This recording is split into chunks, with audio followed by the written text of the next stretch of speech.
कक्षा 10 विज्ञान part 4 carbon और उसके यौगिक।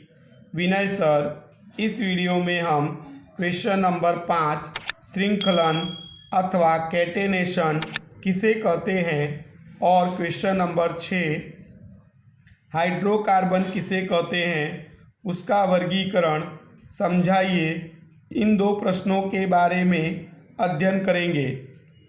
सबसे पहले क्वेश्चन नंबर 5 श्रृंखलन अथवा कैटेनेशन किसे कहते हैं। पहला पॉइंट, कार्बन परमाणु दूसरे कार्बन परमाणु के साथ सहसंयोजक आबंध अर्थात बंध द्वारा जुड़कर सरल श्रृंखला वाला, उपश्रृंखला वाला अथवा चक्रीय रचना वाला पदार्थ बना सकता है। कार्बन के इस विशिष्ट गुणधर्म को कैटेनेशन अथवा श्रृंखलन कहते हैं।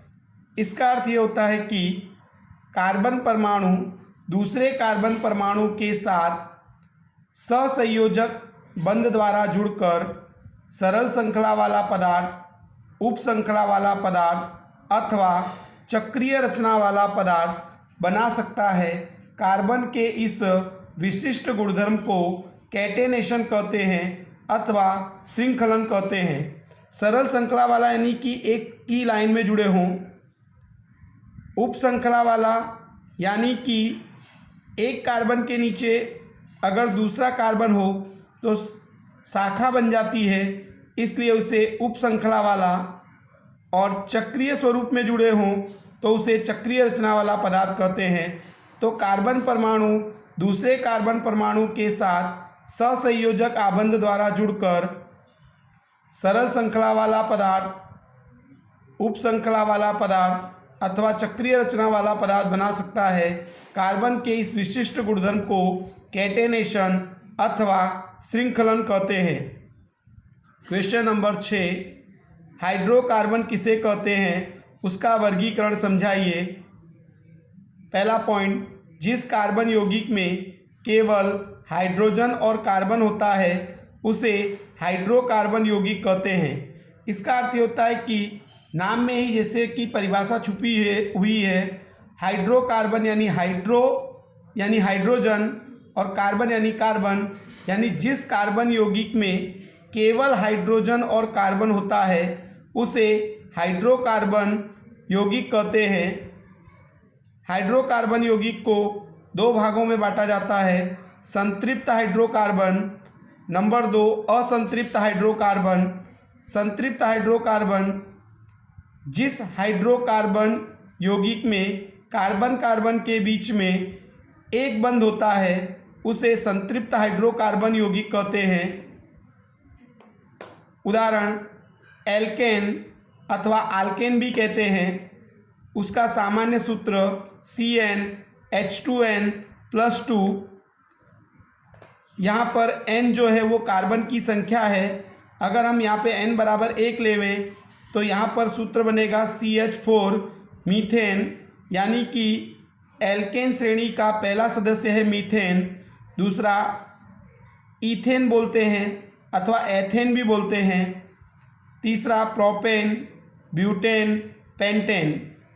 तो इसका अर्थ ये होता है कि जिस हाइड्रोकार्बन यौगिक में कार्बन कार्बन के बीच में एक बंध होता है उसे संतृप्त हाइड्रोकार्बन यौगिक कहते हैं। उदाहरण, एल्केन, सामान्य सूत्र CnH2n+2। एल्केन यानी आल्केन श्रेणी के सदस्य methane, ethane, propane, butane, pentane. Number 2 असंतृप्त हाइड्रोकार्बन यौगिक, जिस हाइड्रोकार्बन यौगिक में कार्बन कार्बन के बीच में द्विबंध अथवा त्रिबंध होता है उसे असंतृप्त हाइड्रोकार्बन यौगिक कहते हैं। उदाहरण, अगर कार्बन कार्बन के बीच में द्विबंध है तो एल्कीन अथवा तो आल्कीन, सामान्य सूत्र CnH2n, पहला सदस्य एथीन अथवा इथीन, प्रोपीन, ब्यूटीन, पेंटीन।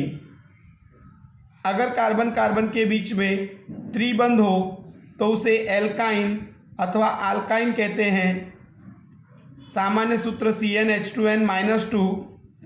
पहला सदस्य एथाइन अथवा इथाइन, प्रोपाइन, ब्यूटाइन, पेंटाइन।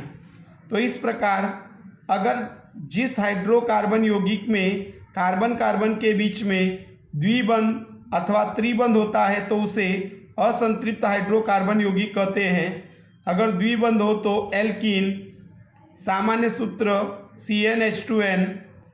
सदस्य एथीन, प्रोपीन, ब्यूटीन, पेंटीन। अगर कार्बन कार्बन के बीच में त्रिबंध हो तो एल्काइन। सामान्य सूत्र CnH2n-2। सदस्य ethyne, propyne, butyne, pentyne. Thank you. Prakash Hindi high school, Krishnanagar, Vinay sir. मेरी वीडियो को लाइक करें और मेरी चैनल को सब्सक्राइब कीजिए और अपने दोस्तों में अधिक से अधिक वीडियो को शेयर कीजिए। यह वीडियो देखने के लिए आपका धन्यवाद।